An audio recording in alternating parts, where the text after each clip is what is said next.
ఒక మాటలో చెప్పాలంటే ఎవరైనా సరే ఎక్కడైనా సరే ఇలాంటి చిల్లర వేషాలు ఇస్తే అలాంటి వాళ్ళకి హెచ్చరిస్తున్నా అదే చివరి రోజు కావాలి. ఎందుకంటే ప్రజా జీవితాలతో ఆడుకుని దేశాన్ని బెదిరించాలనో దేశ సమగ్రతను దెబ్బతీయాలనుకుంటే మాత్రం వాళ్ళ ఆటలు సాగవు. ప్రభుత్వాలు గట్టిగా ఉంటాం, ధీటుగా ఉంటాం, సమాధానం చెప్తాం. అదే సమయంలో నేను కోరుకునేది ప్రజలు కూడా అప్రమత్తంగా ఉండాలి. మనకు తెలియని వ్యక్తి మన పక్కన ఎవరన్నా వస్తే ఎవరు వస్తున్నారో కూడా చూసుకుని ప్రజలే పోలీసింగ్ చేసే పరిస్థితి రావాలి.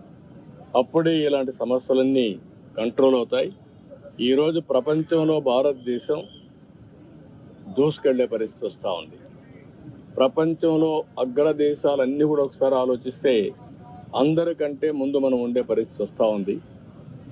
ఇటీవల కాలంలో అభివృద్ధి, GSDP గ్రోత్ రేట్లు